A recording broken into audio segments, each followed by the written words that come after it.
الله الرحمن الرحيم السلام عليكم ورحمة الله تعالى وبركاته. dhammaan marti sharafka qiimaha leh ee ka soo qayb galay xafladan maanta waxaan idin leenahay aad iyo aad ayaad u mahadsantihiin. runtii maanta waa maalin noo wada muhiim ah dhammaanteedaba maxaa yeelay waxaan ayaan maanta u dabaaldegaynaa sanad dugsiyeedkooda.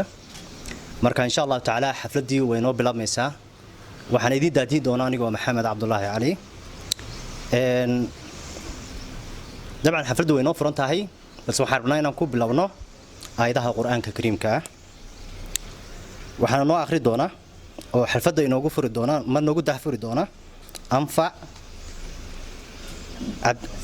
أنفع عبد السلام محمد. أوكي الله صعبيو فليتفضل مشكور أنفع.